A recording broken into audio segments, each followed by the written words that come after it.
2 balls, 2 strikes to Bryce Harper. Suarez delivers. Swing and a drive, left field. It's deep. It's going, yes! And it is gone! Yes! It is bedlam at the bank as Bryce Harper has put the Phillies on top. Are you kidding me?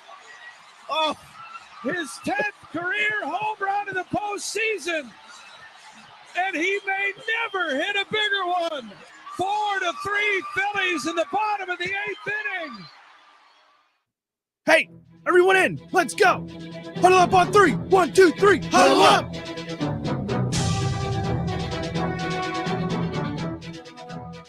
You all know what you have to do. Remember, no one, and I mean no one, comes into our house and pushes us around. This is your game now, gentlemen.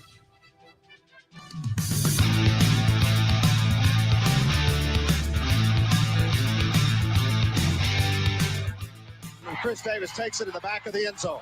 He'll run it out to the 10, 15, 20, 25, 30, 35, 40, 45, 50, 45. There goes Davis. Oh, my God. Davis is going to run it all the way back. Auburn's going to win the football game. Auburn's going to win the football game. He ran the missed field goal back. He ran it back 109 yards. They're not going to keep him off the field tonight. Holy cow. Oh, my God. Auburn wins.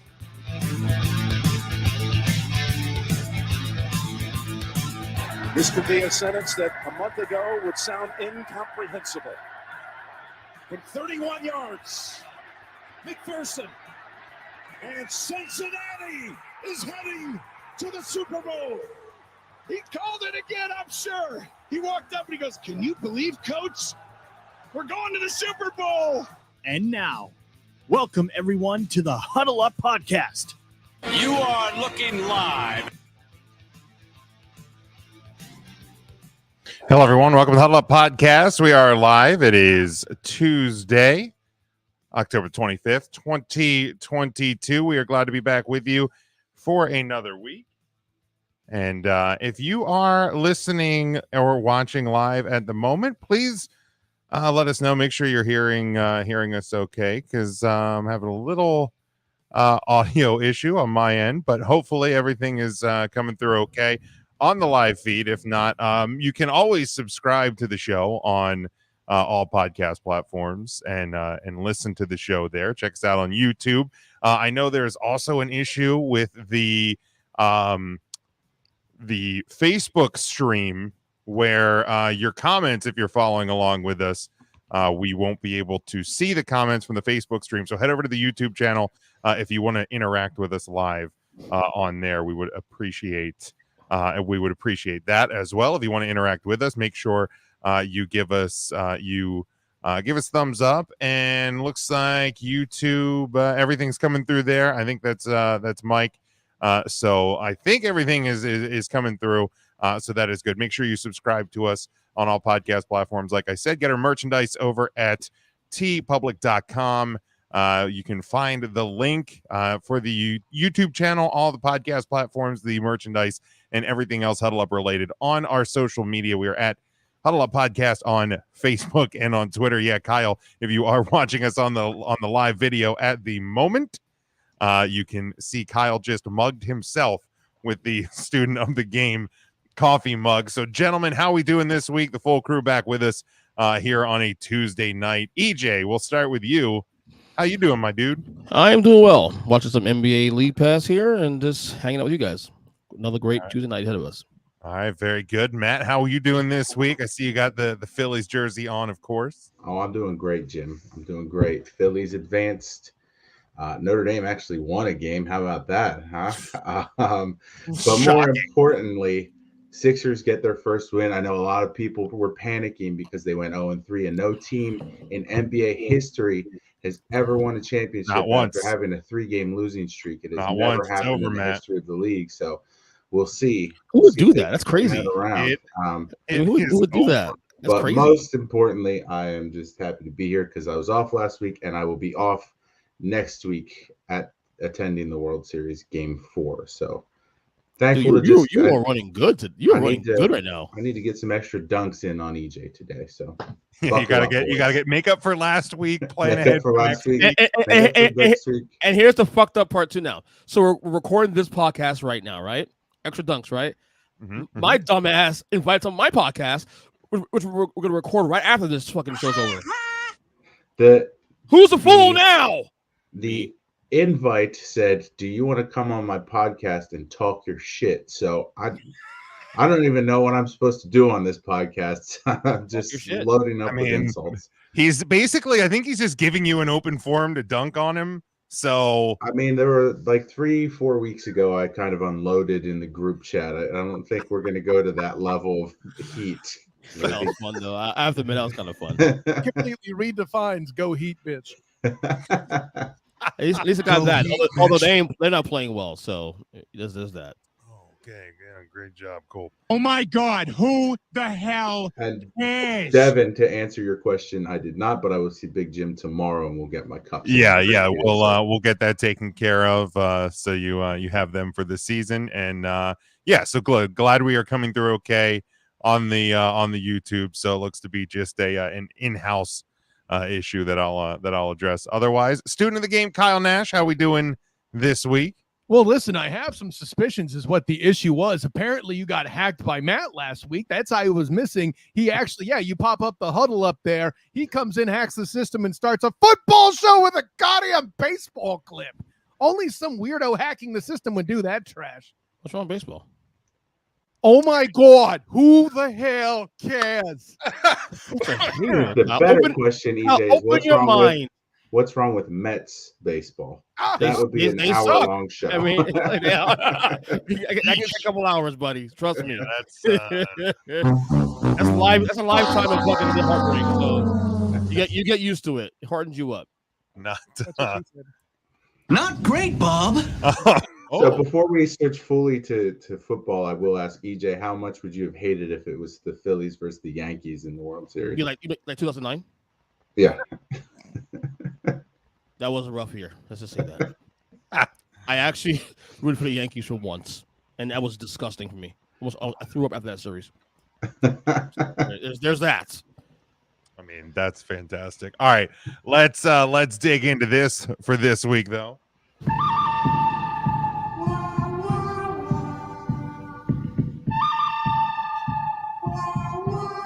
God, I got the face going on and everything. I like that. 3 observations from the weekend that was.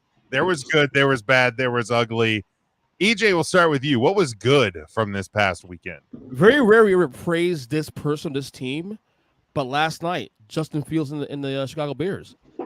I don't think I saw anybody, any analyst, no one picked the Bears to even have a chance to win this game. Because they shouldn't have.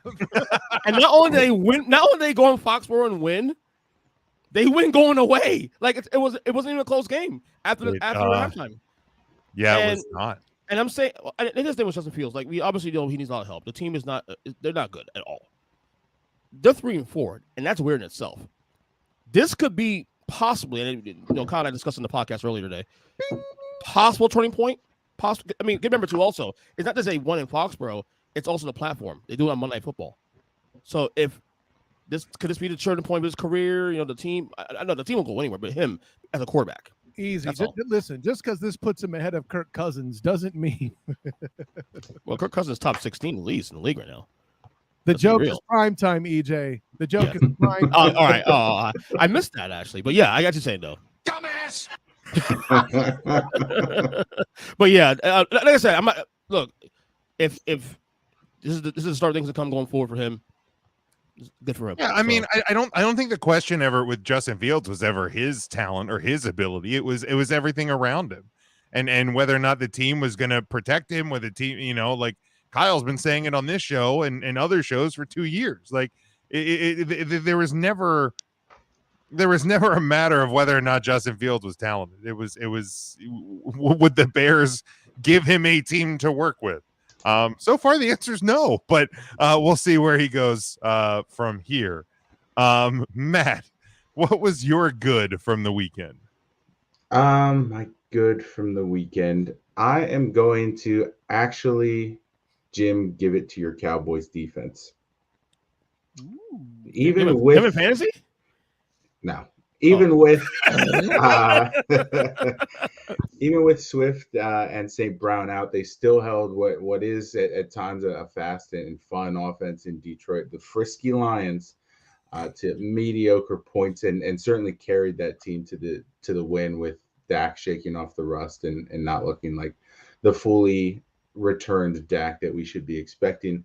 I've heard a lot about the vaunted Cowboys defense. The Eagles got some short fields, so we're able to put up more points than I think that team was used to.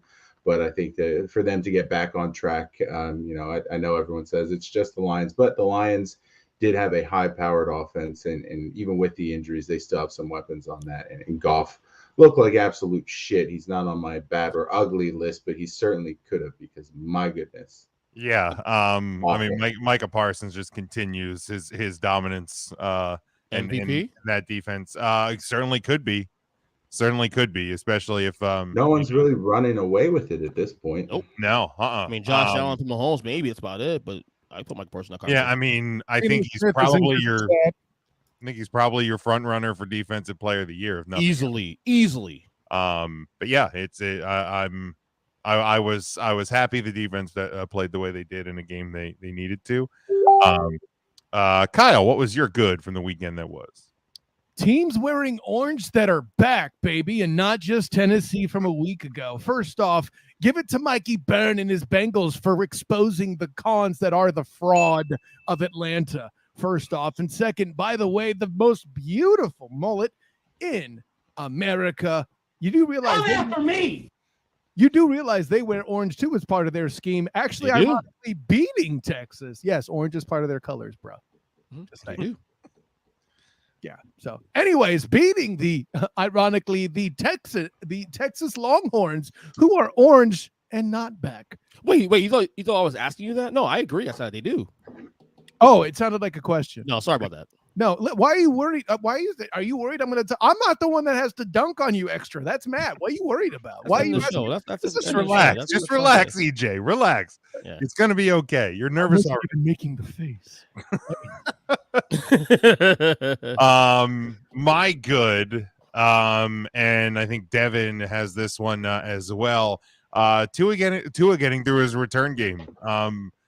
Injury free. I mean, I know there was everybody, I think, probably watching that game who's been following along with the Dolphins in their saga over the past few weeks probably were very nervous at the first time he dropped back for a pass, first time he took a hit, all of those things. He makes it to the end of the game. The Dolphins win a close one against Pittsburgh. Looked like they were going to absolutely blow them out. So I don't know if that's a Dolphins thing, if that's a Steelers thing. The next few weeks can probably answer some more of those questions that we don't know. But for his first game back, got through injury free, and that's definitely important. So Devin had that one as well. Mike has Joey Burr. Finally looking like he finally got over the appendectomy this weekend. So all right. Have you seen his numbers since week 1? No. His pass rating 113. I think that's 14 touchdowns, 1 pick. It's pretty good. That's fucking amazing. Yeah. So definitely looks like the Bengals might be settling in. I'm sure we'll talk about them coming up in the power ranking segment. Let's go at the bad from the weekend that was. Kyle, what was your bad from the weekend? EJ is a Giants fan, not even bringing up Danny Dimes running for 100 yards to be what actually helped the Jaguars win. No, my bad. I can hear an argument for this being the ugly, so I'll just kind of lump it in, and if anybody wants to get specific, they can. How about big teams and older quarterbacks falling apart in the NFC? Good hell. That EJ and I had a pretty detailed conversation on the Student of the Game Report on the Earnestly Speaking podcast about which of these teams are doing worse. But yeah, overall, old quarterbacks in the NFC, big struggles. Not great, Bob. Indeed. Matt, how about yours?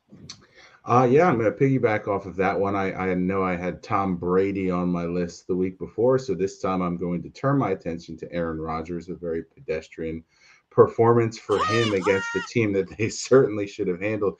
But more so to go on to the Pat McAfee show and kind of throw some of your teammates under the bus after the fact is certainly not a good look for one Aaron Rodgers. Did he? Wow. Yeah. Really shocked though.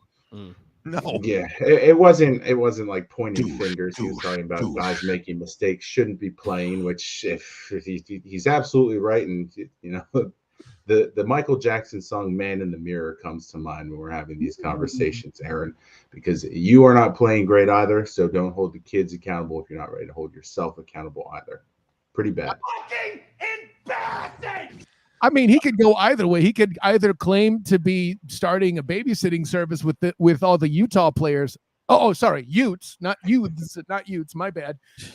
Or according to Jim, he should put his face on the Summer's Eve box and be an advertising figure. I'm just saying. EJ, what was your bad from the weekend? Do you remember what my bad was last week? Last week on the show? No.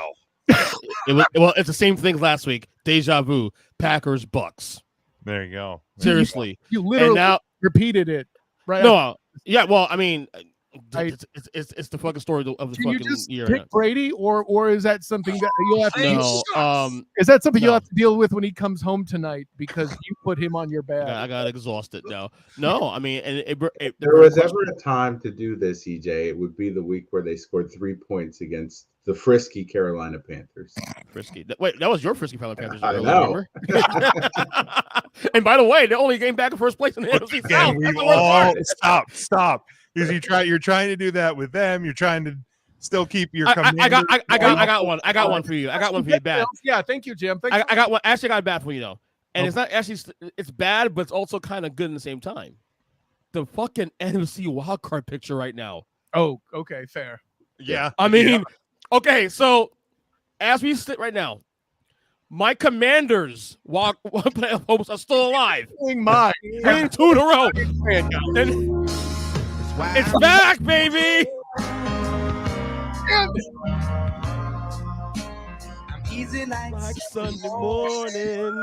Oh, no, he's on No, they're not going to play. I'll stop. Let's go out there. But seriously, did you have Jim Mora? Huh? Did you just Jim Mora?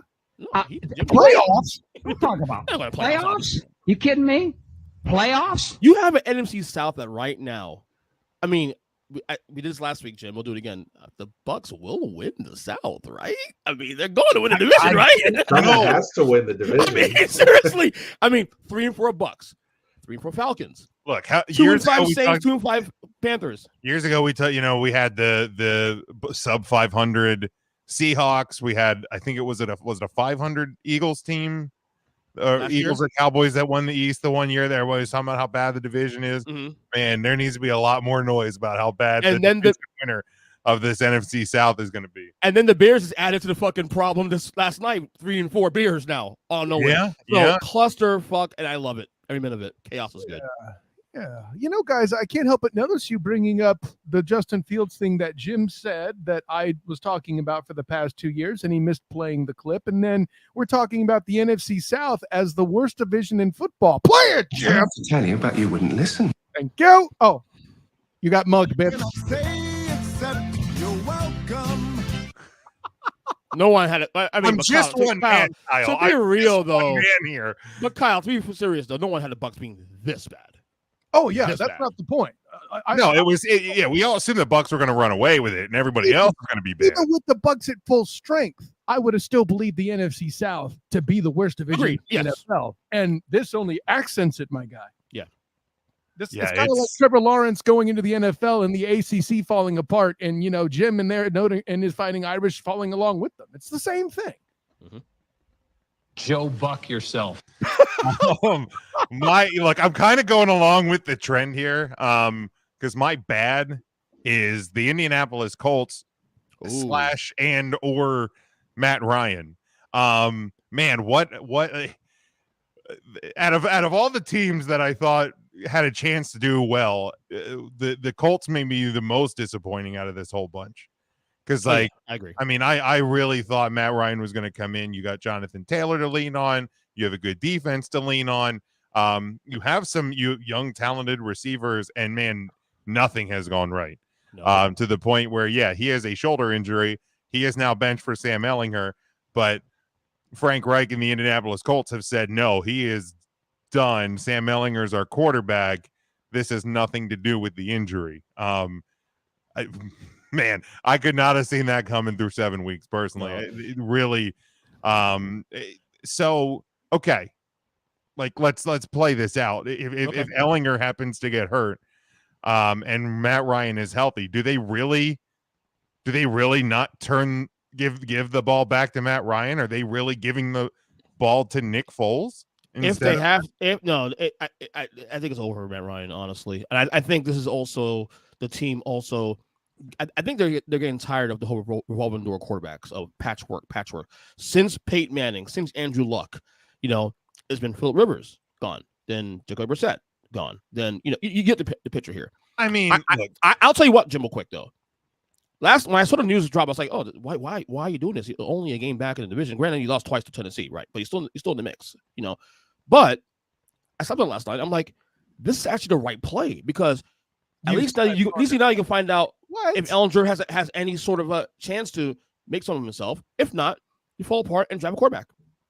By the way, who else said the very same thing on the Student of the Game report during the Earnestly Speaking podcast? We both said the same thing, buddy. Thank you. We're all on the same page here. Hippie. No, we said the same thing though. But seriously, though, absolutely, this is the right move.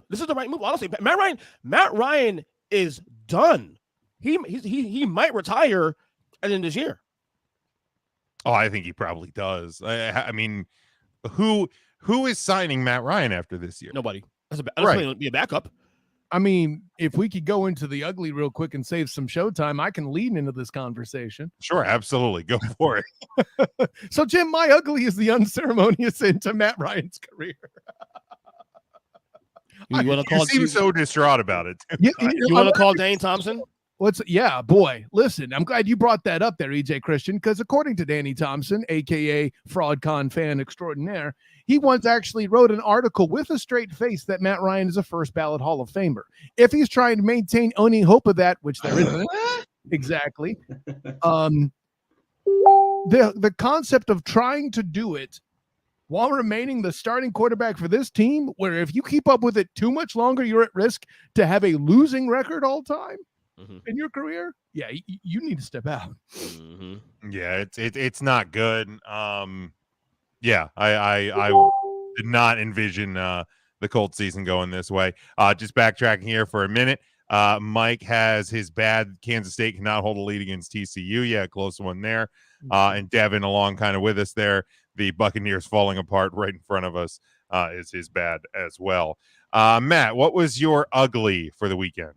Ugly is a little bit more on the personal side because Matt's fantasy team, I am the kiss of death for running backs. And I apologize if I have your favorite running back on my team because the outlook is grim. So far this season, I have lost Cordero Patterson, Javonte Williams, Rashad Penny, and now Breece Hall and DeAndre Swift. You are hurting. Is the good word. Yeah, the Breece Hall one, that one hurt. That one hurt me. But I have to keep him. I have to keep him in an IR spot because he's a keeper for next year. Absolutely. Easy keeper for next year. All right. EJ, what was your ugly from the weekend? Get it ready, buddy. That team in orange. The Denver Broncos. I know. No Russell Wilson. Don't matter. What are you? They're always ugly. That's permanent. The U isn't the ugly. Yeah, we play. Dude, I knew what he was talking about, but you have to narrow it down. No. Team in orange doesn't do it. Right. They don't even get the orange look. No, seriously, the Broncos, even not Russell Wilson, man. Oh my God, the offense is fucking dreadful.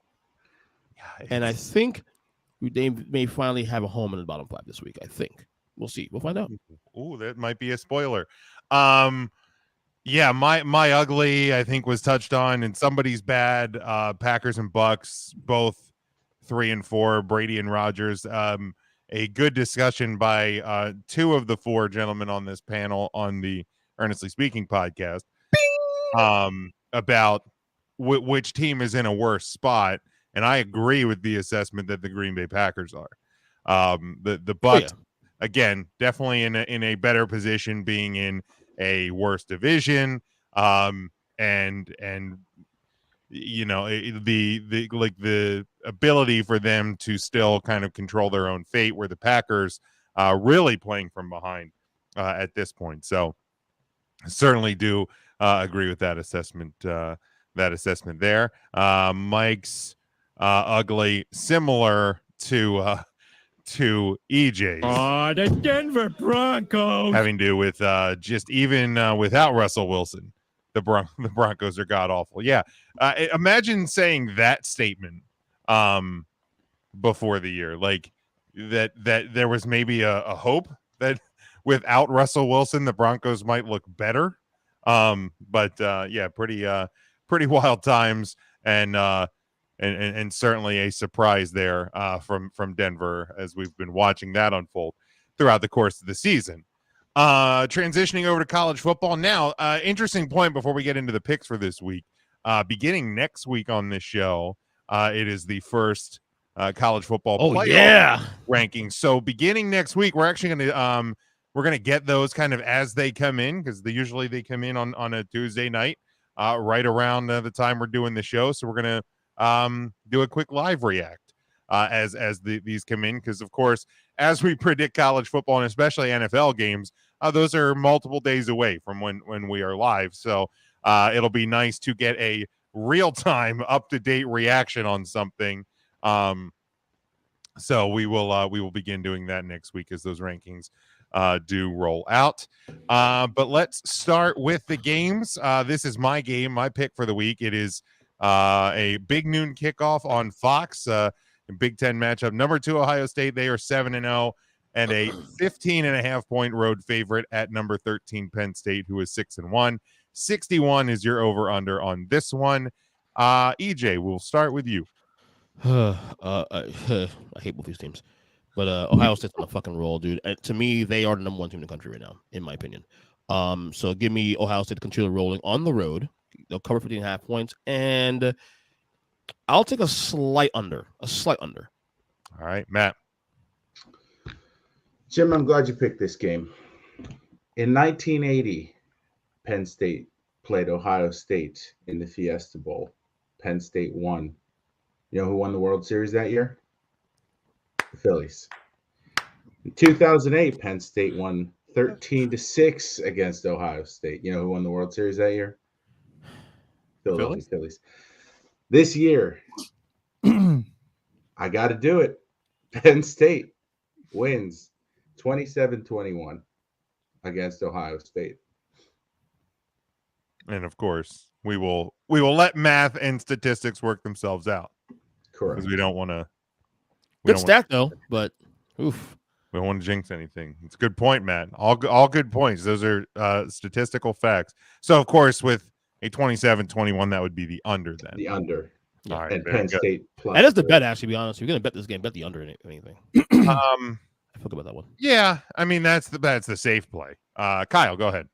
First of all, that would be historical accuracy, not statistical accuracy. And second, my bad. Paying a little hands up. Hold on.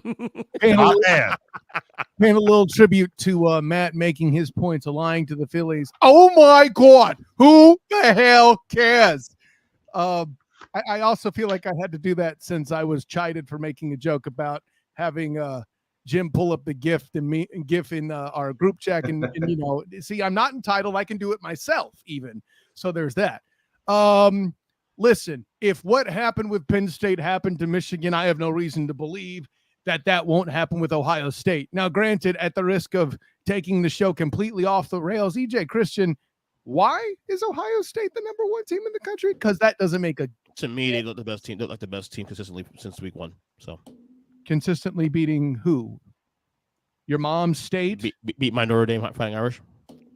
Okay, I meant challenge. Stop it. that. Shut your ass. Jim. All for Jim. Thank you. That's all I wanted it for. Thank you.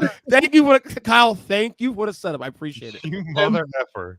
I appreciate it, Kyle. I'm gonna have Maui. You get me, dude. You really get me. Joe Buck yourself. Thank you. It's not Maui, but I'll take it. I mean, it's appropriate that you use Joe Buck to attack. You're another famous cowboy that has Joe Buck as a sidekick. I'm with that. So yeah, definitely Ohio State. I'm gonna go over. I think it will be that much of a butt whooping, and Ohio State will very easily cover. Look, this should be Ohio State easy plus. I would almost dare to go over because I feel like Ohio State might drop 50 plus. I believe that's what I said. Yeah, on the road in Penn State. Though? Absolutely. Did you hear me? At Happy Valley in a whiteout. Yeah. At a big noon kickoff, these fans may be safer staying in their hotel or the parking lot. Literally, let's be honest at this point. However, with the historical facts that Matt presented, I have no choice but to pick Penn State and the under to keep the good mojo going. So that is my pick for this game. So I did work for you. You didn't even have to pick Peter Griffin, and that's how you thank me? Jesus. Okay. What can I say except you're welcome? Now we go to Kyle's game. And maybe he's getting on a bandwagon with this. I don't know. I was gonna say when he suggested it, making sure that Notre Dame gets onto the number docket here. 16, Syracuse is a 2.5 point home favorite at 6-1. They host the 4-3 Fighting Irish in Notre Dame. 48 is your over under on this one. Saturday at noon on ABC. Kyle, it is your game. We will go to you first. So listen, if I would be lying if a little bit of frustration and having to try to find a way to pick a game this week was possessing me a little bit. So I wanted something to bring as much spite to the three of you as Irish fans as I could. So picking this love it. game is a great way to go in there. Love it. How'd I do? Anyway. Perfect. You aren't mad. Shut up, Buckeye fan. If Jim is mad though, as long as Jim is mad, I'm happy. I mean, I get it with Kyle. You're just a prick. Oh, well, you know what they say. Oh my gosh, I didn't realize I was watching the World Slap competition here, Jim. Damn. Anyways, listen. For me, the only reason why I didn't have Syracuse in my bad is because I found something that was worse. Them blowing that lead to Clemson and ruining your day. Another team that wears orange, ironically. Yeah, exactly. The Orange got beat by a team in orange, and now there's just jokes. But the punchline is this. Listen.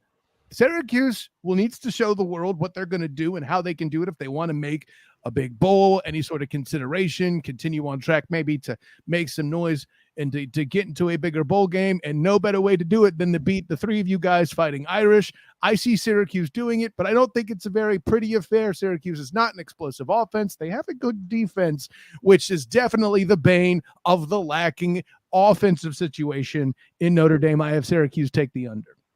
I mean, you're not wrong. You're not wrong. Matt, we'll go to you for this one. Yeah, the under is certainly the play. I think both teams would pride themselves on their defense. Certainly Notre Dame's not writing home about their offense this season. So it's all just a matter of who's going to score more points. With Syracuse averaging almost a touchdown more per game than Notre Dame, it's tough to really assume that Notre Dame's defense, who hasn't been playing phenomenal lately, they've been okay, but gave up a lot of big plays to UNLV last week, even though winning comfortably. It's tough to say that Notre Dame's going to get the win in that situation. So I would take the under. Can't pick against my team, though, so give me the Irish. That's fair, EJ. Give me the under, obviously, but I can pick against my team here. Syracuse. Joe Buck yourself. You make it so easy, Jim. Thank you, bud. I didn't cheer this hard for a cowboy in my life. Thank you, Jim. Sometimes I hate you so much. Sometimes. Not all the time. Just tonight.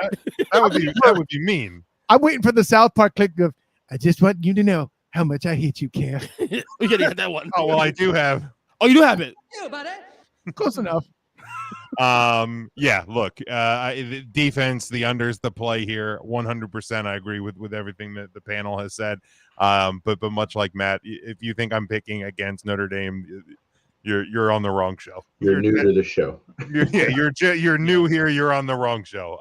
This was honestly a social experiment, and you both have passed with flying colors with my hypothesis. Carry on. There you go. Very good. Let's see. Mike has Syracuse and the over. He has the over. He says give him all the defensive touchdowns. Okay, that makes sense. Possible. That certainly makes sense. I would probably put if I was making a bet, I would probably put more on defenses scoring more than Drew Pine. So that's not a bad assessment with the state of the world right now. What's that he says on every Thursday there, Jim? Do we need to see that? Oh, yeah, on the old Take Three, the old Take Three wrestling podcast. Because like an idiot, I just continue to do more and more shows all the time with DJ. All right, let's move on to Matt's game. It is number 19 Kentucky. They are 5-2. They are on the road at number 3 Tennessee, who is 7-0 and a 12.5-point home favorite. Debuting new black uniforms. I saw that in the chat, buddy. A real sharp look for Tennessee. It is a night game. It is a 7:00 kickoff on ESPN. 63.5 is your over under on this one. So Matt, it is your game. We will go to you first. Yeah, it's in terms of the scoring and the offenses, Tennessee's been putting up a lot of points this season. So definitely give me the under. Even with Kentucky's defense being as good as it is, I think we'll still see kind of a higher scoring affair, like a 35-28, 35-20 game. But 12.5 points is a lot for me to give up on Tennessee. So I'll take Kentucky plus the points, but give me the under. Or sorry, over. All right, EJ. Oh, no. Tennessee's going to keep rolling. This is the story of the year right now in college football. Tennessee covers this game with ease, to be honest with you, and I love the over here as well. All right, Kyle. I love EJ is learning. Who are the coaches in this game? I don't expect you to remember Kentucky's coach's name. I covered him, and I can't remember it right now. But it's Josh Heupel. You always bet the over. However, 12.5 for Josh Heupel and a defense? Hell no. Take Kentucky with the points. Ooh, okay.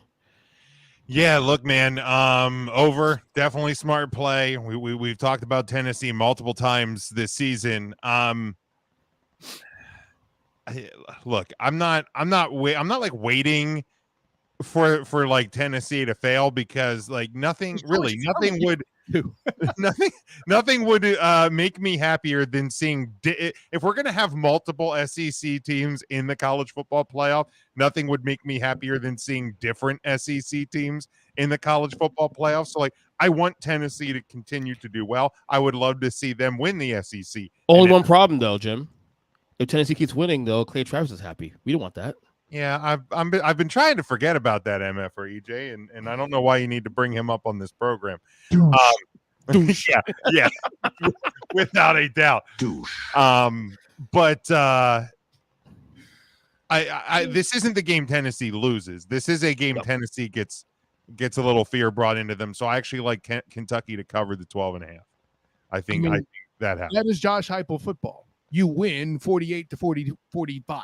You know. Yeah. And even if it's a 10-point victory, that's still a Kentucky cover.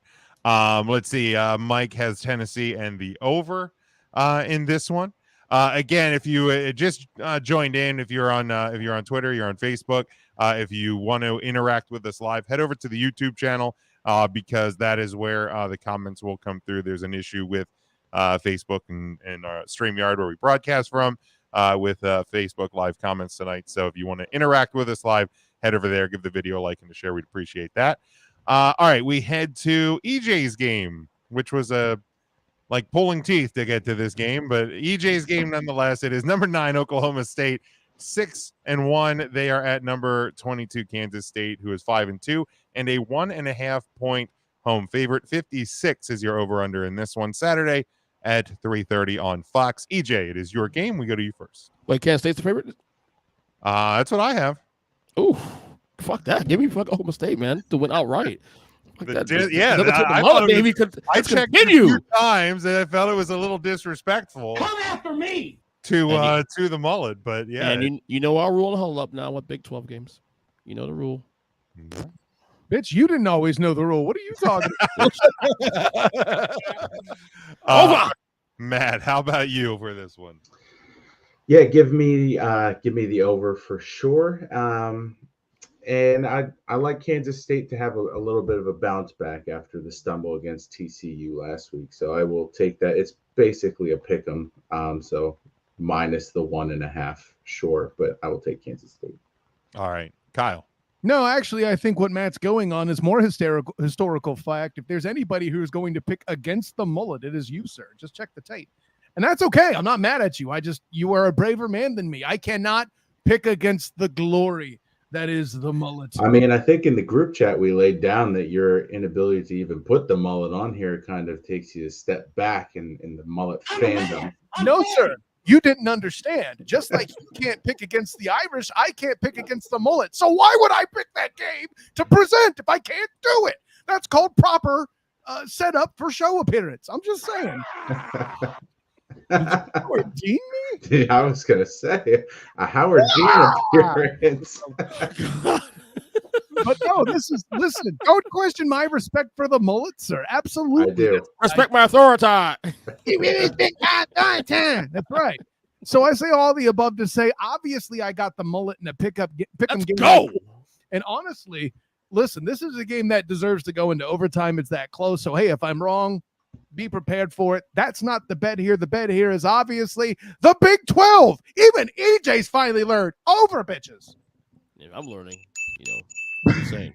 Yeah, I mean, over. Over. Yeah, without a doubt, definitely take the over. I was like I said, I had to check multiple times to make sure that I was seeing it correctly, that Kansas State was the favorite. Give me Oklahoma State to cover the 1.5 to win this one as well. And then College Game Day, a little bit different for us this week. We have an FCS game to pick because College Game Day is at Jackson State. They are hosting, that is the number 5 in FCS, Jackson State. They are 7-0. They are hosting Southern, who is 5-2 and a 1.5 point road favorite. 59 is your over-under on this one. 2:00 Eastern time, streaming on ESPN3. So, gentlemen, let's have some fun with this one. I don't think we're going to get a whole lot of analysis because I'm going to go out on a limb here that we have not watched a bunch of Southern or Jackson State games this year. But EJ, I'll go to you first. Speak for yourself. What are you talking about, man? I watched a couple games. No, I'm joking. Fan. Deion Sanders, baby. Jackson State to win. And I guess give me the over. Fuck it. It's all the points. All right, Matt. Yeah, I'm not gonna pick against Jackson State. Just quickly glancing over their schedule and the results here this season, they do put up good amount of points. So give me the over on that one as well. All right, Kyle. You don't think I've watched this game, baby? Who am I if I ain't swag? No, of course I haven't. But here's what it is, because you can't find it anywhere on TV, and I'm usually covering UCF, who I watched lose to East Carolina to set this occurrence up. Great Day was even rumored to be in Orlando, allegedly, if they won. Well, what had happened was Allegedly. exactly. So, give me the prime. It makes sense to have. Hey, listen, all you're trying to do is get me banned out of UCF Twitter mafia at that point. But what I'm trying to say, it makes perfect sense to have prime on Pride and Time at some point. And, right. No, but prime time isn't going anywhere. For all you haters who think Deion Sanders is a problem coaching football in the HBCUs, you're still dumb. This is happening because he's there, and it's the continued promulgation of the sport in question that should be getting more attention. You got him in, you got Eddie George coaching in those ranks. All of the above a good thing. I say keep it coming. All right, going back to the previous game. I skipped over Mike's pick. He has the mullet and, of course, death, taxes, and the over for that one. Comment as it being the mantra on the show of late. That's right. For me, for this one, yeah, I'm not betting against Prime, especially not at home, especially not with game day in town.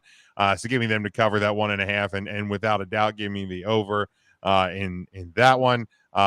Mike has Jackson State and the under for that one. So let's move now, guys, to the National Football League. We are looking into Week 8, basically. Kind of, depending how you want to map out the season, the somewhat halfway point now with an 18-week, 17-game season. I guess maybe week 9 would technically be I hate the it. halfway point, but I still can't get used to. I hate it. I miss 500. I really do. Like, you know what? Go back to 16. Give me 18. I need to have 500. I can't. Thank you. We need the Cowboys 8-8 jokes back. Come on, look. Like, seriously, right? I'll even accept it for that. I need symmetry in my life. Like this all I hear is Jim afraid of a losing record. That's what I hear. Oh no! Look.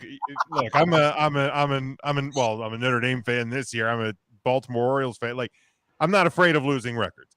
2 teams on a bye. You're so used to it. Exactly. 2 teams on a bye this week.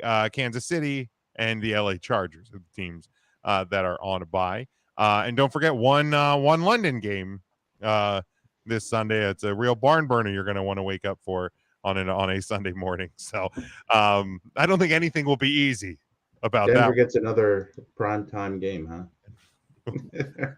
And we are all better for it. All right, we will start with Whoa. You know Denver Broncos, bud? What? Oh, the Denver Broncos. Thank you.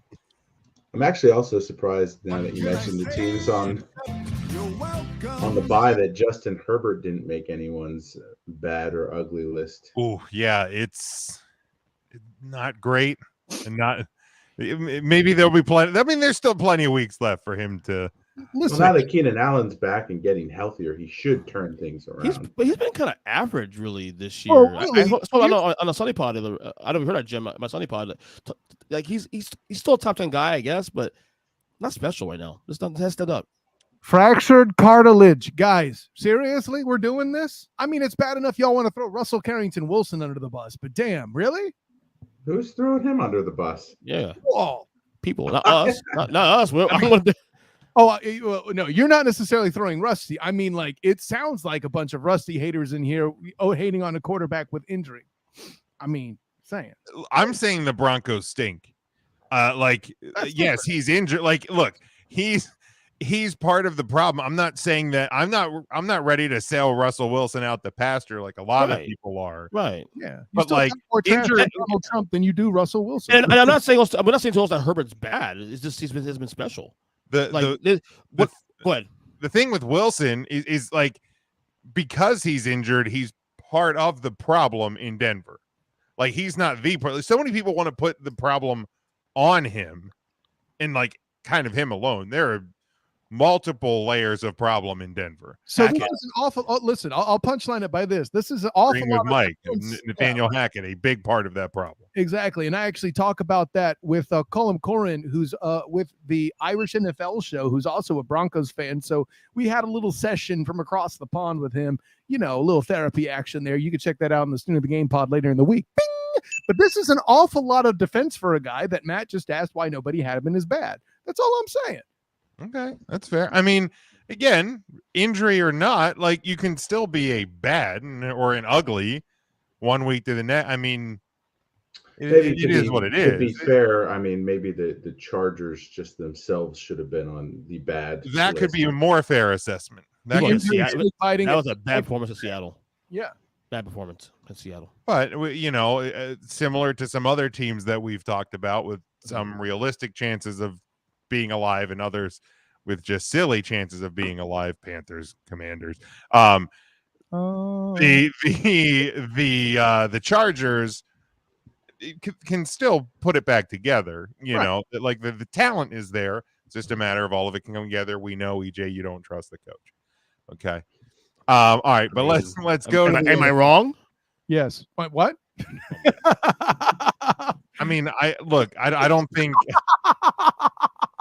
Do I think he's a top 10 coach? If we want to throw those words around, because you invoke top 10 with we love ranking Herbert, which I'm not. Coach of the year candidate. Yeah, not a coach of the year candidate, but I also don't think he's as bad as you want him to be. Anyway, let's go to the pick'ems for this week. I'm starting Thursday night, 8:15 Eastern time on Prime Video. We actually get, well, at least one on paper should be a good one. I don't know how it's going to play out, but it is the 4-3 Baltimore Ravens. They're a 1.5 point road favorite at the 3-4 Tampa Bay Buccaneers. 45 is your over under. I did that for you, Kyle. 45 is your over under on this one. Kyle, I'll go to you first. Joe Buck yourself. No, listen. I had to. That is a disgusting act. I had to do that to show again another instance of the Cowboys where both the backup and the starting roles perform well, just like in the soundboard with me. I'm just saying. So listen.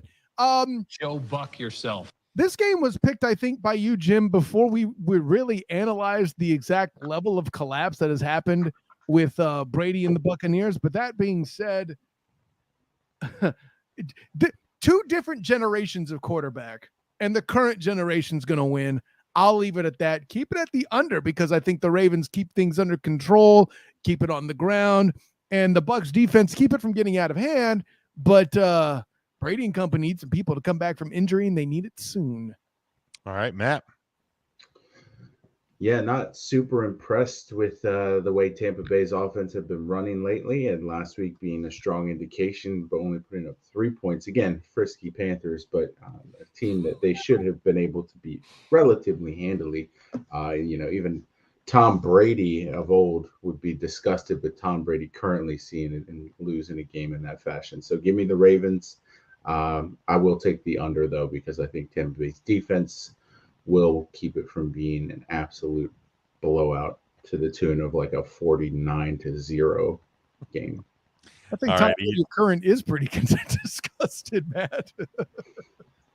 A little bit. That is a disgusting. That's actually act. Tom Brady on the sideline after every Tampa drive. EJ. You said Tampa's offense lately. This is the entire year. At some point, we keep saying this every week. Okay, this is going to turn around. This is going to turn around. We're now 8 weeks in, and this is who they are at this point. Like, I mean, I'm not saying it couldn't happen this week, but there's been no clues to say whether this Bucs offense is turning around or not. Obviously, health plays a large part in that, but 3 points against Carolina? Really? I don't know. Not great, Bob. And yet, I'm worried if I pick Baltimore, Tampa's going to win this week. This will be the week. Shit. No, you're worried about what you have to deal with when he comes home. Well, that too. But well, first off, I'm taking the under. Let's just start there. Okay. That's the play if you're gonna bet this game. Man, this is fucking tough, man, because it's just a week Tampa turns around. You know what? I'm gonna take Tampa win it outright. I don't know. Wow. Shocking. Tom Brady. Tom Brady. I mean, look, if they lose this game, your PR scramble to make your buddy Tom look better is at peak level right now. I appreciate it. I mean, the Bucs at 3-5. What's more likely? The Bucs at 3-5 or Ravens at 4-4? Bucs at 3. Ravens at 5-3, right? That's the more likely one. Look. No, I appreciate the effort, EJ. That is a thing of beauty. Baltimore's shooting this game, but it's good to know that Tom's check's still clear before the alimony payments. Like that's it. It's ending soon. He's retiring this year. So checks. That's how EJ gets paid. Sure. Security man. He pays us. Get up here. Yeah. No. Look, Baltimore is their own worst enemy and flirts with danger multiple times. It's bit them 3 times. It almost bit them a 4th time against the Browns this past week. But they found a way to win. I think it is going to be close. I think the Ravens will cover the 1.5. Because you're really talking flirting with danger if you're getting below that. I don't think it's a big cover of the 1.5, and I also don't think it's I don't think it's the overs the play here. I think Baltimore is probably going to keep things on the ground a bit more. The Bucs offense, until they prove to me otherwise, are going to continue to struggle. And it's not just Tom. Look, we're having fun with Tom, but like Mike Evans is dropping easy touchdowns. Tight ends are banged up, offensive line's banged up. Leonard Fournette did not look good this past week. Like we can talk about a lot of things, but man, and we keep hearing about when the Bucs get healthy. Well, we're almost halfway through the season, and it's not, things still aren't getting better. So, I gotta go have much of a chance to be in the mainstream media if you talk about something other than Tom Brady. Well, I mean, that's why we don't mean- get paid the big bucks. There you go. Mike has the Ravens and the under. He also said this shouldn't be this tough at all, Ernest. And Devin has the Ravens and the under as well. Then we go to EJ. This is your game. The 6-1 New York Giants. Wait, what's the record? You heard me. At Well, this, Wait. I didn't hear you. What's the record again? I'm sorry. Well, we You know you're heard not me. paying attention because you're not a fan, so it's fine. Thank you, Don't Kyle. start your shit, Kyle. At Calm down. and I can't believe I'm saying this. The first place 4-3 Seattle Seahawks. I think that's weirder, honestly. Dude, this What's none more of shocking this, than these teams too? none of this game makes sense. None of it. I would have thought this game would have been, 2-5 versus 1-6. I'm gonna say it again. If in August you told me that this week Seahawks Giants will be the game of the week on Fox, I would have fucking taken this pen and thrown it all your faces right now. Oh yeah, this is. I mentioned that very same point in the matchup mania that'll come out Wednesday on the 3-point conversion. But yeah, Giants Seahawks. So the Seahawks are a 3-point home favorite. 45 is your over under this one on Sunday. Look, it's Halloween weekend. I can't think of things much scarier than this game in this scenario. But 4:25 Eastern time on Fox. EJ, will go to you first. It's your game. Whew. A lot of respect here for the Giants on the spread because I thought it would be at least a 5-point spread for the Seahawks, especially after come off win against the Chargers. Under is a play. The Giants are the luckiest fucking team right now. I'm a fan, but goddamn, they got a lot of breaks this year. Let's be real. I think this streak ends this weekend, though. I think Seattle with the home crowd, especially too. If there's a advantage here for one team, is the home crowd could be 12 man could be a factor. Seattle's good now, so the crowd's into it. They're in first place, so the crowd will be into that game. Give me Seattle. Right. Give me Seattle. What? Let's not throw the term "good" around. Well, what I'm saying is that when you see it in August, They're and we look at the winning. Seahawks, right, and they're in first place in the division right now. So the crowd will be engaged in this game. Division of 3 other teams who are sub 500 at the moment. Yeah, but two of those teams were in the title game last year. One of those I'm teams. aware. I'm aware. All three of those teams. A new season's a new season. Right, and all three of those teams were playoff teams last year, just for the record. One of those According teams to are Super Bowl EJ, champions. a new season it does not matter. It only matters what you did back in January, apparently. I Anyway. mean, that was 2022, Kyle, to be fair. Good point. It is this year. Darn it. I'll take Seattle to slightly cover. I think the luck runs out this week. But give me under as well too. All right, Matt. Well, everyone kind of is familiar with my dislike of Pete Carroll, but more importantly, the better the Giants do, the better Danny Dimes does, the more likely it is that we get that extension that I think all Giants fans should be clamoring for. I know I am. So give me the Giants to win outright. Give me the over. What an Maybe asshole! I've been approaching this all the wrong way. What an asshole! I see where you're going, Kyle. I think it's adorable that EJ points out the Giants is being handed a lot of games, which they are. I watched it happen in person in Jacksonville, covering the Jacksonville Jaguars hosting the Giants for the 3-point conversion in A7BN Sports. But yeah, it ain't like the Seahawks hadn't made a living themselves getting through life dangerously going into this year and, sometimes during this year as well. Granted, they're on the downside of it, losing to a Lions team. What was it? 45-42? Good Christ. I haven't seen that kind of thing since wait. Lions was playing with the Dallas Cowboys. Wait. They won that game. They won that game. They won that Excuse game. me. Excuse me. Excuse You me. meant the Saints. Excuse me. I'm trying to talk trash on Jim. Shut the fuck up. Carry on. No, but and see, I knew that EJ would appreciate that because I actually cursed. Anyways, so regardless of whether that game won or lost, EJ, the punchline is a lot of close games with Seattle's squad as well. That being said, I too have the over. Seattle's offense is bad. They are. You mentioned the Saints, EJ. What was it I used to call the Saints under Drew Brees? A team that can score and won't stop anyone from doing it. The prom date team. That is Seattle this year, ladies and gentlemen. And I see the over in this game, much like Mikey Byrne apparently in the comments. And I too have the Seahawks. Though, hey, listen, maybe Ben McAdoo. Sorry, Brian Daboll will actually, surprise and steal victory from the jaws of defeat, or I don't know. By the way, one of those, yeah, exactly. But you know why it's impossible to make Pete Carroll a Coach of the Year candidate? He's a defensive coach, and his defense sucks. Next question. Is this You true? could just, he just sucks. You could just, he sucks. He Well, sucks. I mean, there all are around. difficult questions. You are correct. Thing sucks. Correct. Matt, I think I've been going about this all wrong. And I think you've opened my eyes. I see clearly now. So yeah, give me the Giants. Does that mean you also believe Brian Daboll's Coach of the Year too now as well? No, it's Nick Sirianni. No, wait. I'm asking Jim. No, I know how you guys feel.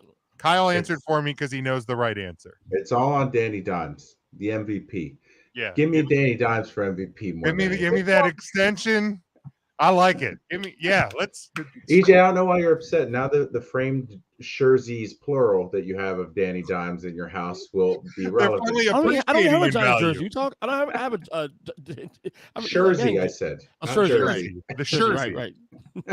They're appreciating in value finally. Give me the Giants. Give me the Giants to cover and to win. Give me the over too. Give me Danny Dimes making it rain all day in Seattle. All right, let's go to Matt. This is your. If it's Dimes, it's making it hail, Jim. Oh, that's good. That's true. Seattle, it's always rainy. Shut up. Okay. It's always sleepless too. So. You would that movie, you big girl. I love that movie. Can you would. Stop. Move on. All right, let's go to Matt's game. It is the 3-4 New England Patriots. They are a 1.5 point road favorite at the 5-2 New York Jets. 40.5 is your over/under on this one. Sunday, 1:00 on CBS. Matt, we'll start with you. It's your game. I want to say when I submitted this, there weren't the injuries on both sides, and we certainly hadn't seen the embarrassment that was the New England Patriots against the Bears. So apologies to you listeners for this game not being probably as interesting as it should be. That being said, it's tough to really say what New England's going to do with their QB situation. So give me the Jets, even with losing their best offensive playmaker. I still kind of like what their defense has done this season. So I will take the Jets. What'd you say? Plus 1.5. Give me that. And give me the under, even though it's really low. 40 is tough to take the under. I just don't see a ton of points being put on the board here. Right on. I do want to back up the last one. Mike, like Kyle had mentioned, had the Seahawks and the over in that one. EJ, Patriots and Jets. Well, Jets get no respect here. The 1-point dogs. Who starts this game for the Pats? You think it's Zappy Mania time? You're gonna get zapped. Look, I don't know who's going to start. Again, we go live on this on Tuesday. That of course has not been officially announced for this week. But the way I look at it, why are you benching Mac Jones if you're not leaning Zappy? Like, because Bill Belichick. Fuck your feelings. That's why. We're on to Cincinnati. I mean that's right. But I guess that's kind of my point. Is go ahead, Jim. Sorry. Like I to me, I would be leaning Zappy at this point. I would too. Like, to me, I feel like you made your decision last night. I did too, and I think they will go that direction. But it's always a specter in the air. So they're going to start Zappy. I'm going to predict that. Take the Pats to win outright to cover all that, and I'll take the under. All right, Kyle. I think they're going to get zapped, but I still think the Patriots lose the game. So with that in mind, the Hilltopper does not top the Jets. They fly high, blah, blah, blah. Acquiring James Robinson, which I would have called in my article if it were actually released on Monday, but it wasn't. So you'll just have to read about me featuring Travis Etienne and the Jacksonville Jaguars on the 3-point conversion instead. So I'll be back soon, guys. It's time for me to jump and do some magic elsewhere. Hurry up. Yeah, we will get you back here when you jump in, Kyle. And we will press on for the time being. And I will, in this one, look, there's there's a lot of things that don't make sense in the NFL this year, and the 5-2 New York Jets are one of those things. But much like some other teams around the league, they find ways to win against teams better than them, against teams worse than them. I think the Patriots right now are a team that is worse than the New York Jets. So give me the Jets to keep it going. I think they're going to win this game. I think you're going to go under. I mean, what did the Jets win 16-9 this past week against Denver? So it's not like they're doing a lot of great things, but they're winning, and that's ultimately where it counts the most. Mike has the goddamn Jets and the under in this one. We go to Kyle's game. He didn't get a chance to make the pick on it since he had to bounce, but he has the 3-4 Cardinals at the 5-1 Minnesota Vikings coming off the bye. They are 3.5-point home favorites. 49 is your over under. This one at 1:00 on Fox. EJ, we'll start with you on this one. This, I was going to piss Matt off here. This is a sneaky good game. It really is. The fact that Minnesota was Minnesota. This is weird though. Minnesota off a bye at home, only 3.5-point favorites. That's a little shocking. That's the Hopkins factor. I mean, granted, it was his first game, but he wasn't much of a factor this past. But he got 14 targets though.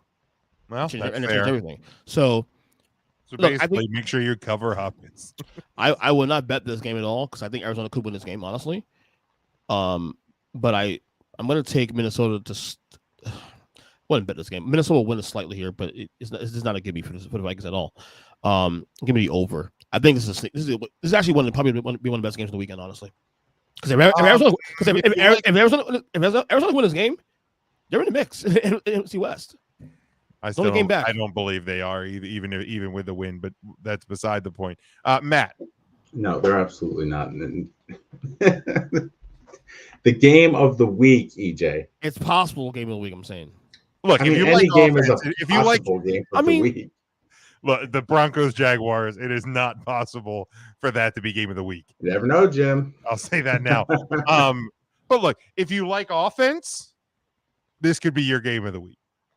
I'm saying Vegas knows something though. 3.5 points only off a bye at home, and you're 5-1. Well, yeah, I mean, Minnesota hasn't really been handling teams that they've been beating, have they? But no, that's what I'm saying. And it's because of my whole trust factor. That's why when Kyle gets mad at me for putting them so low in my rankings, you see why. I mean, they beat the Packers by 16, but everything else has been a one-possession game. And the Packers game doesn't look as great now because of the Packers who they are now. Right. Barely beat Chicago, barely beat Detroit, you know. That being said, I really haven't seen enough out of the Cardinals to be impressed and think that they're going to make this game of the week worthy. So give me the Vikings, but I will take the over. I do see a lot of points being scored on this one. Yeah, look, I don't. Yeah, could Arizona get back in it, quote unquote, with a win? Sure. Mathematically, sure. They're in a bad division. But I don't think they win here. I think Minnesota coming off the bye, especially at 3.5. Give me the Vikings. Give me the Vikings to cover that. I think if they can key in on DeAndre Hopkins, I don't see a whole lot else going on. And I think Kyler Murray. Look, he's up and down in fantasy football. Kyler Murray is great because the Cardinals get down big and he's got to throw the ball 1,000 times. And he's got good receivers, so he's going to put up touchdowns. But that's not going to win you football games. Minnesota wins here. Give me the over as well. Mike has coupons and the over.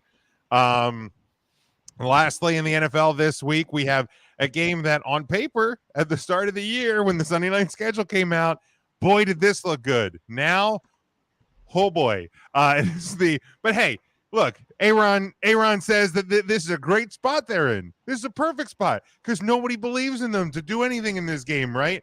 The 3-4 Packers travel to the 5-1 Buffalo Bills, who are in the National Football League an 11.5-point home favorite. 47.5 is your over under. This one's Sunday night, 8:20 Eastern time, NBC and Peacock. Matt, we'll start with you for this one. Yeah, I mean they're in a great spot where the expectations are so low of the team that no one really gives a shit anymore if they lose this game, which I think they will handily. I would take a 2-touchdown spread on this one. Give me the Bills, give me the over. I can see Aaron throwing a couple touchdowns, but not as many to keep up with what the Bills are going to do offensively. All right, EJ. When's the last time we seen Aaron Rodgers led team be this big dog? Probably never, right? I don't know if it's ever I happened. think it's but ever it's happened, beautiful. honestly. I was going to say, I don't think he's ever been this big of a dog in years past, right? Any game, right? But I'll tell you what, though. Look, Buffalo's win this game. This was put out there. Kind of think Packers could backdoor cover late here in this one, though. Give me Packers the points, and I'll take a slide over. All right. No, Packers are not covering. I'm with Matt. This could be 2 touchdowns, and I'm still taking the Bills. Coming off a bye week. Yeah, this. I don't. Aaron Rodgers can get in front of the media and say this is a good spot to be in for this team all he wants. He's out of his freaking mind. The Packers are going to continue to get embarrassed. It is going to be great. Give me the Bills. Give me plus. Give me the over. And yeah, I think Mike has a great point. He says Bills by 1 billion and the over. Better question is how many tables will be smashed. That's the real magic question. Set that at over under 11.5, and I'll take the over. Yeah, it's look, I'm not. If you follow me on Twitter, you know how I feel about Aaron Rodgers personally. This isn't a personal thing with Aaron Rodgers. I'm not even necessarily saying that the problems in Green Bay are all Aaron Rodgers' problems, but he hasn't looked great. His team doesn't look great, and now you're going against the de facto best team or the 1A, 1B team in the National Football League. That's on Sunday night. That's a bad recipe, my friend. That is a bad recipe, and it's not getting any prettier for the Green Bay Packers. Mike says tables snap over under set at 11.5. Oh, easy. Give me the over. Give me the over in that one for sure. But let's move on to this. You gotta dance. I'm not dancing this week. You made fun of me dancing last week. Matt, you dance. No thanks. You want to dance, EJ? No. All right, we go to our weekly. Low anyway. On top of that, we go to our power rankings segment. It is the top 5, bottom 5. No Kyle. Maybe if we get Kyle back, we can get him to do the dance. But we will start with EJ. Your bottom 5. Read them all for the podcast audience. Bottom 5. Here we go. 28. Washington Commanders. 29. Denver Broncos. 30. The Carolina Panthers. 31. The Lions. 32. The Texans. Back in 32. You think? EJ, is there another hurricane in Florida tonight? Because you are gotten real choppy all of a sudden, my friend. But really, you can hear me? Yeah, just for a minute there. I'll say it again. Nope. You're still breaking up. For the podcast audience, we have Washington at 28, Denver 29, the Panthers at 30, the Lions at 31, and the Texans are at 32. Mine are a little bit different. I actually pulled the Commanders out of my bottom 5 this week with a win. I have the Lions as my worst team. I have the Saints at 31, Broncos at 30. I should have 31. Should have put the Panthers in there, but they did get a win. You know what? I'll put the Panthers at 29. I did have the Browns there, but I'll switch those because I think the Panthers are probably worse than the Browns, and I have the Bears at 28. Nothing really egregious, but yeah, Matt, you like it? Slightly different there. Matt, how do you feel about the bottom 5? I probably take the Panthers out and put the Saints in. Other than that, I don't have any complaints. I don't know I think your boy Mike Tomlin, though, EJ, is dangerously close to entering. Oh yeah, bottom 5 territory. Yeah, Steelers aren't great. Colts, but possibly. Colts are getting close. Yeah, I kind of agree with Mike. Mike brings. I don't. If you want to have the Texans in the bottom 5, I don't think I'm opposed to it, but I don't necessarily think they should be in last. I would put them behind the Lions still. You would? Yeah. I mean, the Lions are dealing with a ton of injuries. Well, that's true. That's the true. Texans just don't have good players to get injured, so it's by default. That is true. Yeah, but otherwise, I mean, bottom five isn't where the money's made. So EJ, hopefully you're doing a little bit better. Internet wise, let's hear. Can you hear me? Yeah. Better? Yeah. Okay. And here we go. You come to the list. Number 10, the Titans. Number 9, the Lions. Number 8, the Niners. Number 7, the Cowboys. 6, Ravens. 5, Vikings. 4, Bengals. 3, Chiefs. 2, Eagles. 1, Bills. All right. Okay. I feel like at this point, put like 1, 2, 3. Yeah. Separate the rest of the list. Yeah, there should be like a way bigger down here, line. and then the rest of the list. Here's a rest. Yeah. Yeah, there should be a bigger line between 3 and 4. Yeah, the top 3 are still, they haven't changed for me in weeks. It's the Bills, it's the Eagles, it's the Chiefs. I have the Bengals at 4. Mm-hmm. I have the Ravens and Vikings flipped. I know that the Vikings are 5-1, the Ravens are 4-3. I know the Ravens have they've had self-inflicted wounds multiple times, and that's what's prevented them from you being 5-1 or 6-0 or whatever. But I still think ultimately they're the better team. I have Cowboys at 7. I have the Giants at 8. I'll say it nicer to you than Kyle will if he gets back in this segment. I still think you're way high on the Niners. I really do. Especially given they lost to whom? Kansas City. Okay, so they lost to Kansas City. But again, if we're measuring, mind you, they were higher last week, so they've dropped on the list. But again, I am measuring the Niners against Kansas City. Like if we're having that conversation, then obviously they're not a top 3 team. We know that already. But as I've been telling you all year long, they're the one team on this list that I don't care about records. If this team is healthy by the time of the playoffs and they're 10-7, 9-8, and they're in the playoffs, I still have them pegged as a team in my Super Bowl bubble.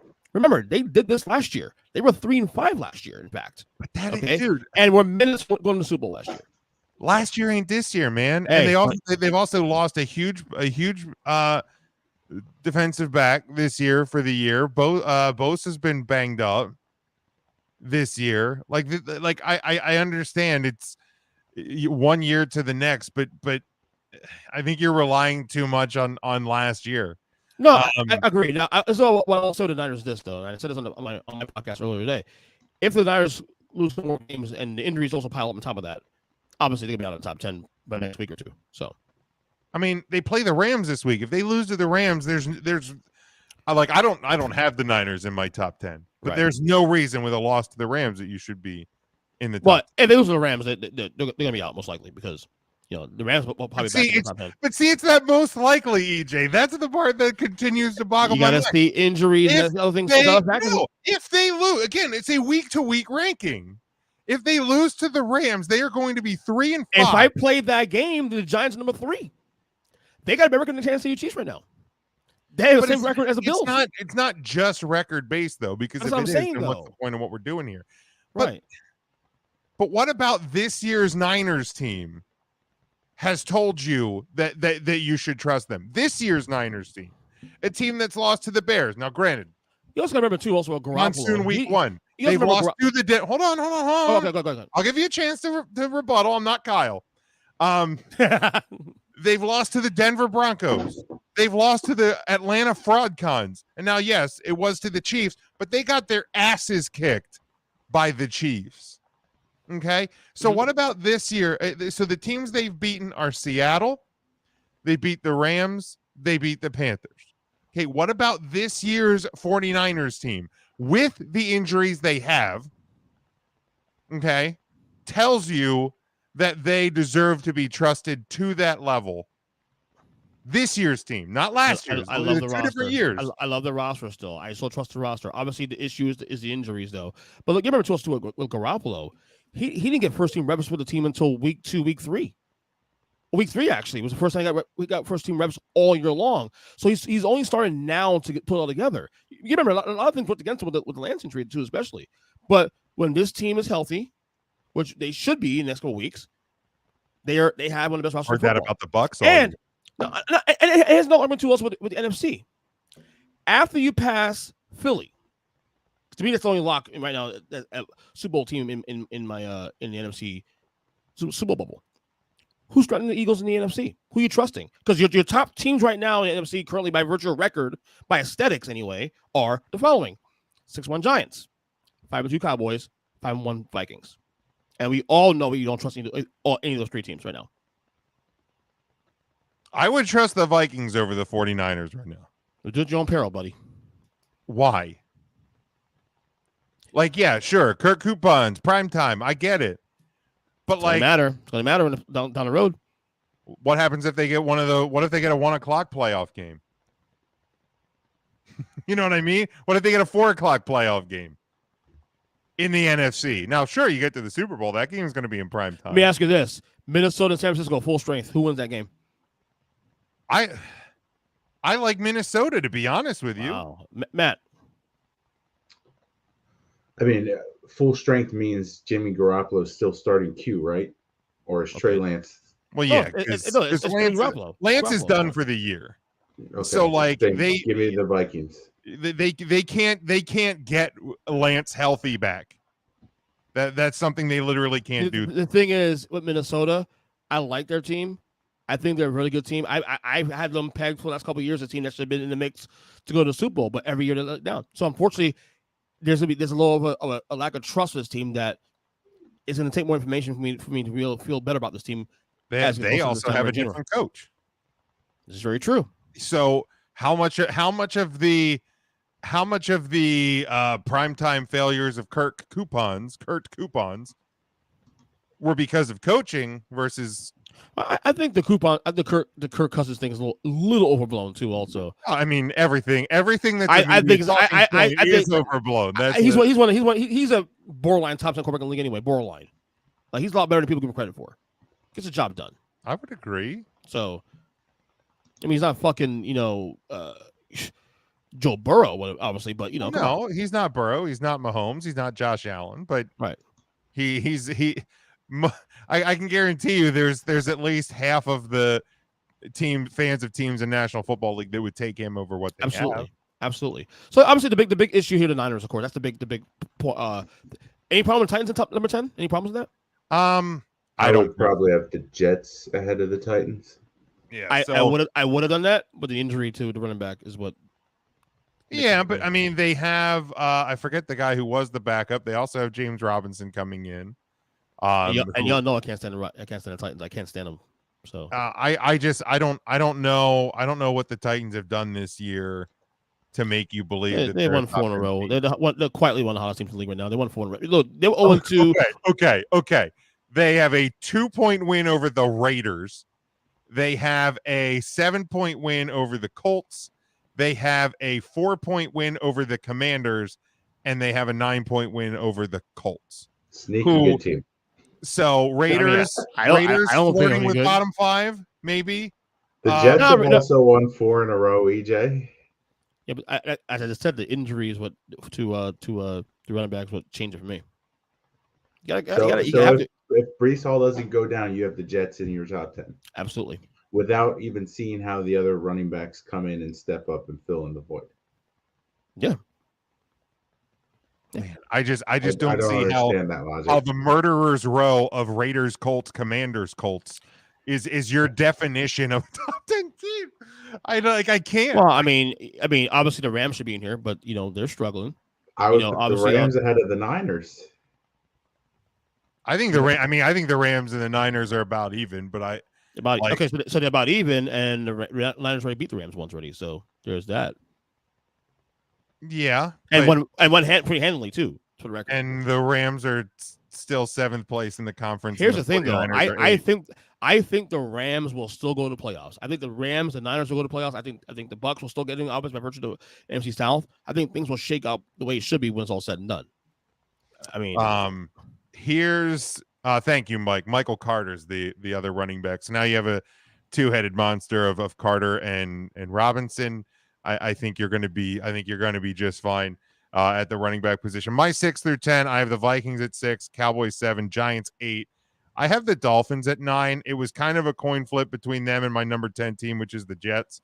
Tua in his first game back, looks healthy, came out firing.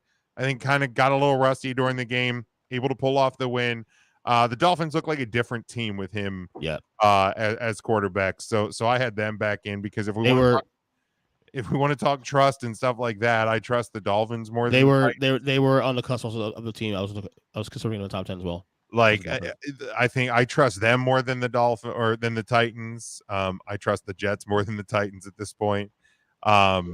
Like the Titans are going to win their division. Okay, easily with ease now.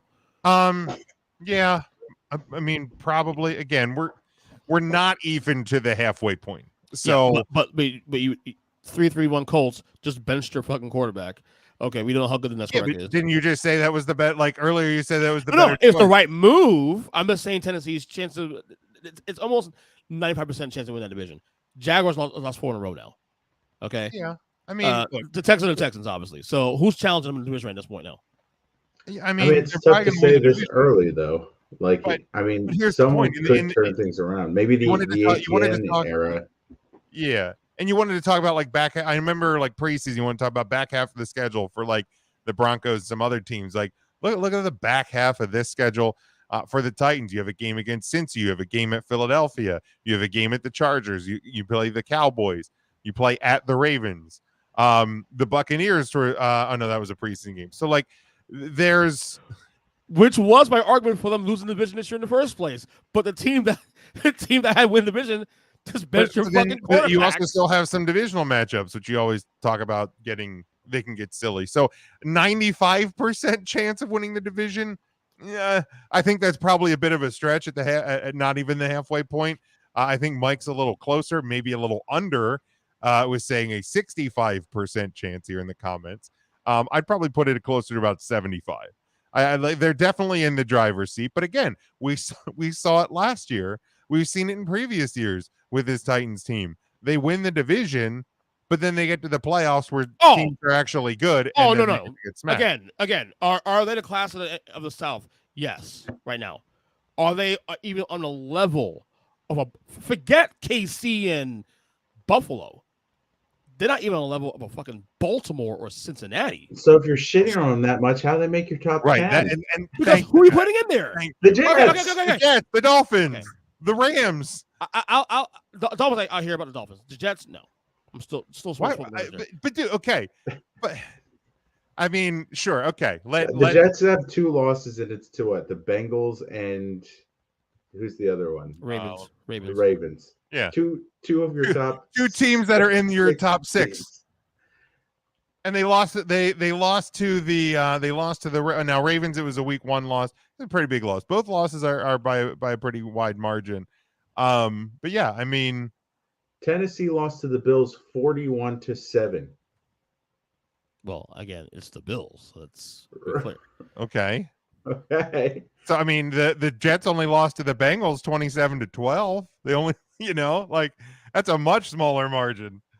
We're still with Calgary here. There was zero competition in that Bills Titans game. Titans aren't good, trust me.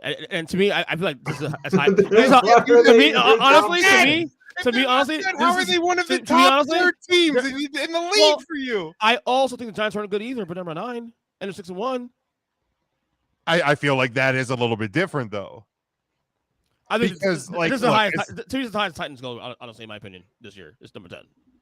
They shouldn't even be there. Okay, well, I mean, Matt, who would you have 6 through 10? I mean, Ravens, Cowboys, Giants are in there for me. I would have the Jets in my top 10, and I'm probably going to put the Rams just a scooch above the Niners and bump the Niners out as well. Because I don't think the Seahawks belong in the top 10, even though they're leading that division. I would say, all things considered, if you put the Rams, Niners, and Seahawks in a simulator, you're going to come out with the Rams on top, in my opinion. The only team I would consider putting in the top 10 at this point would be the Dolphins. That's it. That's not there. You gotta let go of this fucking 49ers love, man. You really do. Well, this is the week. If they lose to the Rams this week, they're out. And you need to get rid of the Jets disrespect. You were just talking about it. Yeah. Look, here's the deal. If the Jets win this week, you better put them in. I will get Kyle level mad at you if you don't put the Jets in next week. And if the Niners lose, I swear to you, if you have the Niners in your top 10 again next week, if they lose to the Rams, I'm gonna lose my mind. But to the point of the Seahawks, Matt, I think we're gonna find out a bit more about them over the coming weeks. They're gonna lose this week to the Giants and Danny Dimes. The game of the weekend this weekend, because nothing makes sense against the Giants. Then you have a divisional matchup against the Cardinals. You got the Rams coming up in a few weeks. You got a top 10 Niners team coming up in a few weeks. Hell yeah. They play the Chiefs. So like a couple more weeks out, you get a few more wins with this Geno Smith team. Then sure, I'll maybe start to pay a bit of attention to. Are we still stalling for Kyle to get here? I mean, I kind of was, but it doesn't probably not gonna make it. Yeah, Mike, I agree. Ernest makes my head hurt. His rankings make zero fucking sense. He'll get over it. Look, Mike, you get to deal with that on the Earnestly Speaking podcast on Thursday, so that you can handle that with EJ later in the week. That's up to you. Let's move on here, guys, to our locks of the week. One thing that we guarantee will happen this upcoming weekend. EJ, You better lock it up. You better lock it up. No, you lock it up. You lock it up. Lock it up. Lock it up. what are you locking up this weekend, EJ? Matt, isn't your wife a Steelers fan? She is. I'm locking up. There'll be a war in the house this weekend. There won't be. Huh? No. I'm at this point, the Eagles are undefeated. I'm all in on the Phillies and Union at this point. So whatever the Eagles do this weekend is not going to impact me. Okay, there's a lock though, but whatever. What's that? No, fucking no. Eagles continue rolling this week. Pin the Steelers. Something to know. Here we go.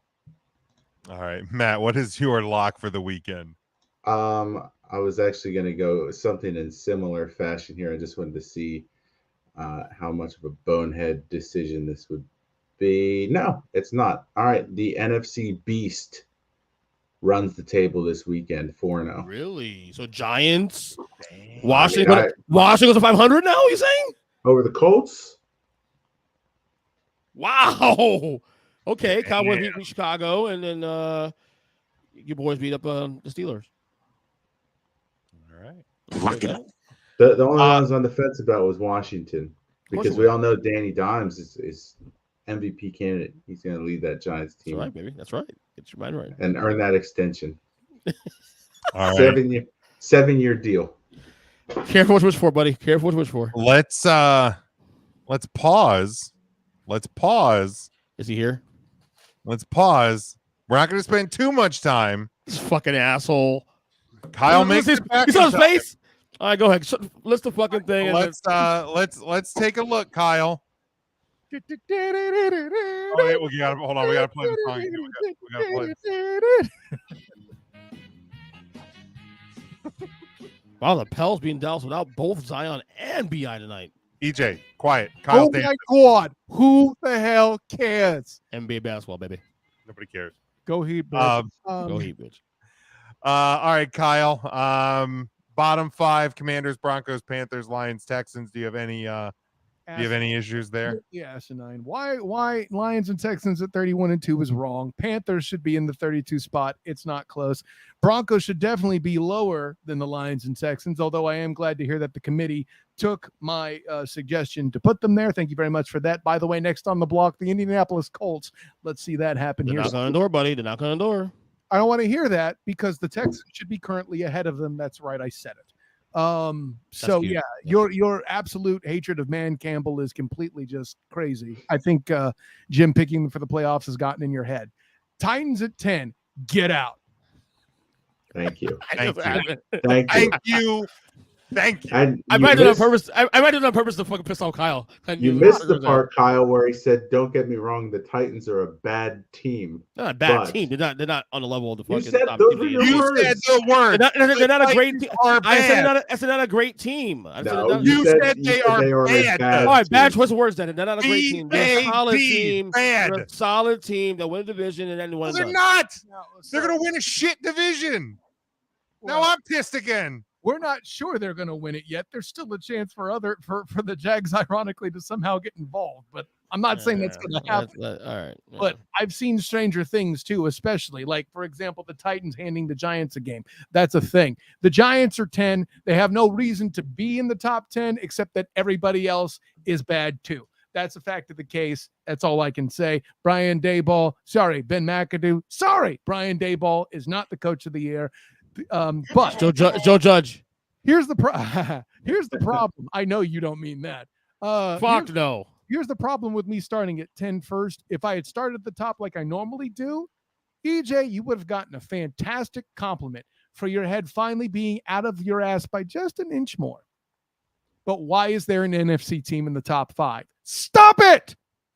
There is no NFC team top 5 worthy, period. Not named Philadelphia, of course. Besides the Eagles. Not named Philadelphia. Oh, beg your pardon. Thank you. Right. I do need to set Matt's team aside. I kind of did that to scare him. No, I'm kidding. But why? The Vikings do not belong here. That is objectively dumb. Stop it. According to Jimmy, trusts the Vikings, though. Okay. I said I trust them more than the Vikings over the 49ers. Niners. Okay. Let's make things perfectly clear. Do not put words into my mouth to try and make your argument look quote unquote better.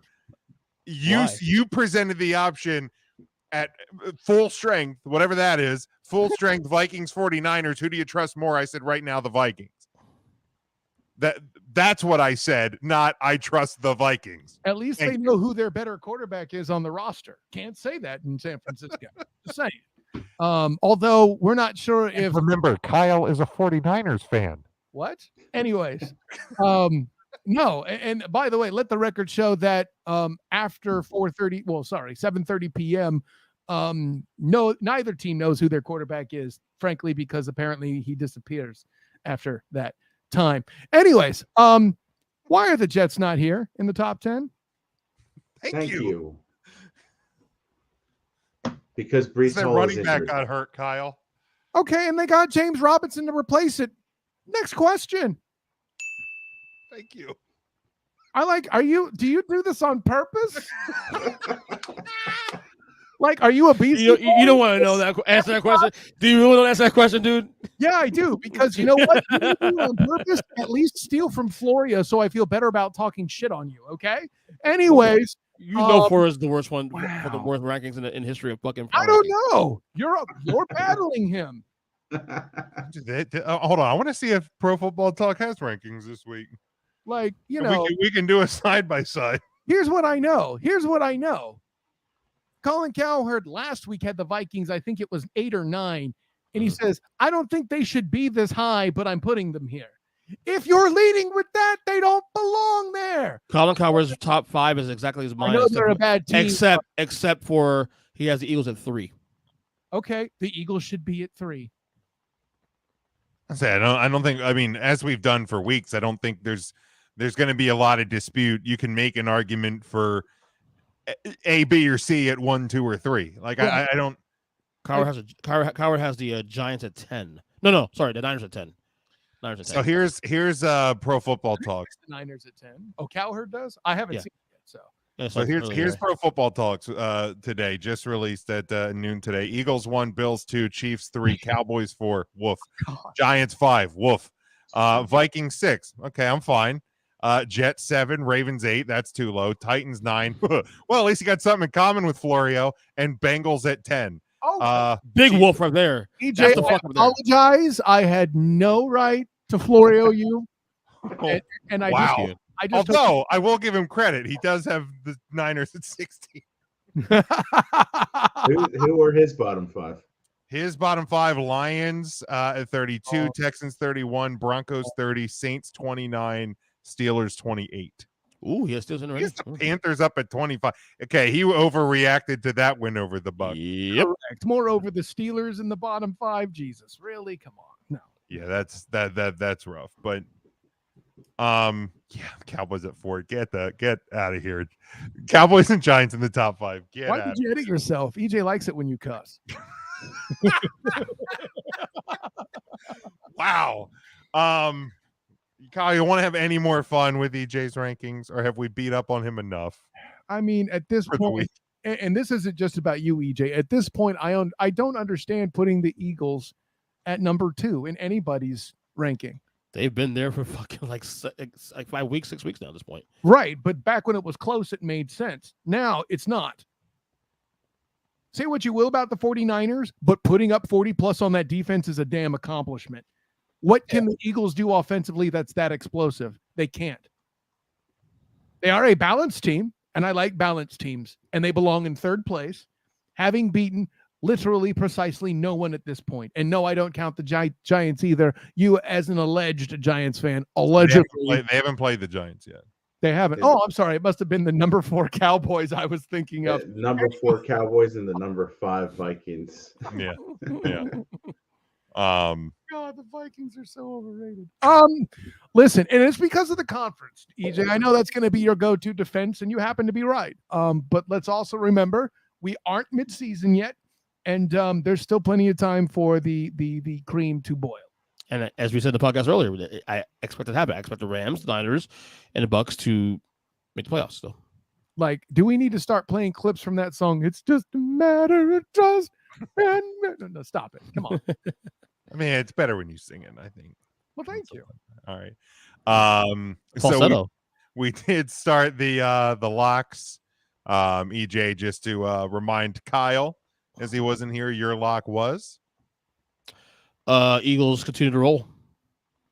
Lock it up. In the war zone of the Muleisen household. His wife's a Steeler fan. They played the Eagles this weekend. That's history.